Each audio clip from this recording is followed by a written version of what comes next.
So anniversary natin ngayong month. Uy, sana all! May Google account ka, makapag-create ka ng YouTube channel. Hello! Ang galing! Ang galing! Bahay namin. Mostly dito ako nag-vlog. I mean, hindi dito sa place na to. Sa bahay. Bahala ka sa buhay mo.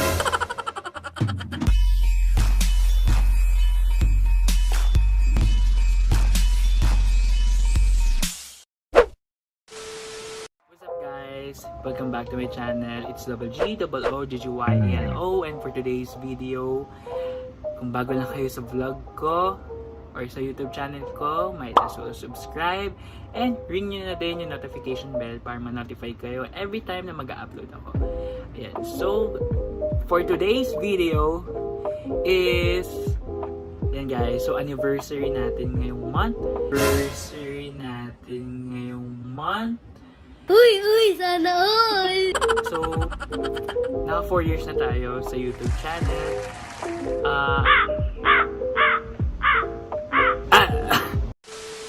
So guys, kukwento ko lang sa inyo how did I start, when, how, and why did I start vlogging in YouTube. And so first, how, paano ako nag-vlog. So guys, magpapakita lang ako ng images or pictures dito. Ayan, so nagsimula lang ako sa phone. Ayan, sa phone ako nag-start mag-vlog. So guys, if you want to start vlogging, pwede sa phone or camera. But that time, nag-start ako phone lang gamit ko. Then next is if di tayo makapag-vlog in daylight. So that time is hindi pa uso yung ring light. I mean, masyado pa mahal ang ring light that time. So ang ginagamit ko dati is yung round light bulb. Yan. So ito guys, yung gamit ko dati sa pag-vlog. So di naman makikita yan sa camera na yung gamit mo is bumbilya. Ayan. So, yun ang ginamit ko. Then, syempre, need mo magkaroon ng Google account. And, syempre, pag may Google account ka, makapag-create ka ng YouTube channel. Hello! Ang galing! Ang galing! Ano daw? Ayan. So, yun yung mga tools or kung paano ko in-start yung YouTube channel ko. Meron din ako vlog before. Ayan. So, lilink ko dito. Ayan. Or somewhere here, pwede nyo i-check kung paano ako nag-start mag-vlog. Ayan, so ano yung mga ginawa ko. And also, kung paano ko create yung intro ko. Ayan, so next is when. So when did I start my YouTube channel? Actually guys, yung YouTube channel ko is 2015. Ayan, so 2015, nag-create ako ng YouTube channel. Pero ang vlog ko, nag-start ako ng vlog is 2018. So 2015, ang mga in-upload ko lang doon is mga random videos or kasi nag-explore pa ako kung paano or gumawa ng video editing. Ayan. So first upload ko pa nga doon, hindi ko makakalimutan is yung 50th birthday ni Mama. Na-copyright pa ako doon dahil yan, yung ginamit kong music. Pagdating ng 2018 is I started vlog. So yung mga vlogs na ginawa ko is yung daily vlogs, vlogs with my friends, with my college friends. And so mga challenges, yan, whisper challenges and whisper challenge, tapos yung milk tea and mas challenge. Then, I also do review vlogs. Ayan, so nag-review vlogs din ako sa mga previous vlogs ko.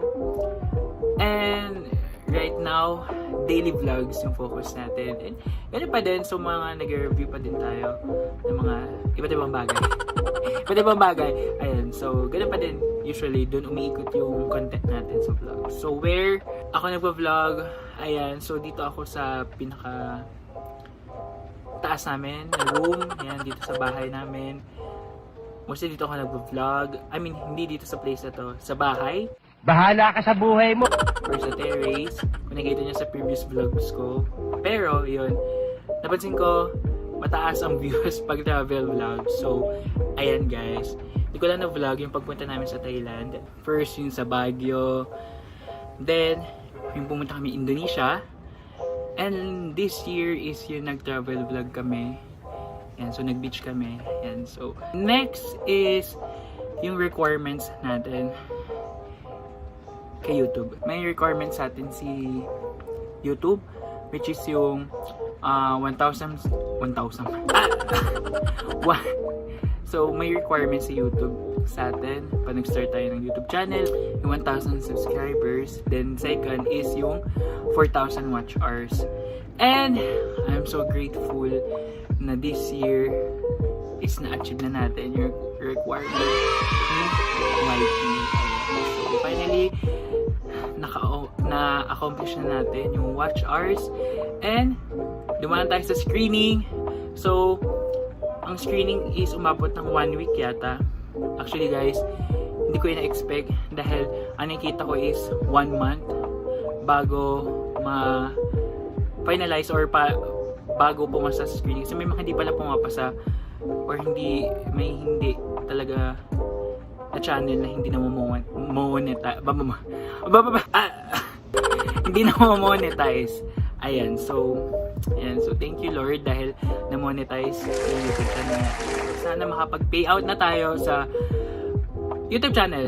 So, hopefully this year, yun naman ang goal natin is makapag-payout tayo.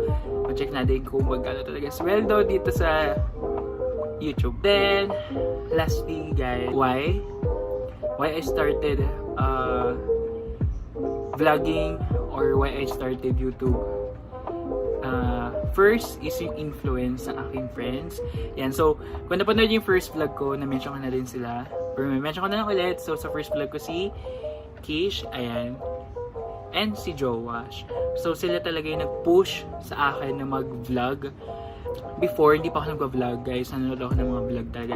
Nahihilig akong manood ng vlogs. And hindi ko talaga in-expect na ako din pala mag-vlog. Ayan, so, yung sabi nila parang may potential or try ko lang daw mag-vlog. So, sa simula is medyo awkward.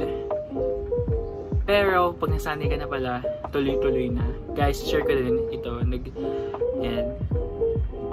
Yung first birthday ni Sky, anak ni Ate Reg. So, shout out, Sky and Ate Reg. Kasama ko sa student council ng college si Ate Reg. First birthday ni Sky is same kung kailan nag-start ako mag-vlog. So, yung birthday niya is yun yung anniversary ko ng vlog in short. Ayan. Ayan. So, noong September 3, ayan. So, kaka 4 years lang natin. So, 5th birthday ni Sky naman.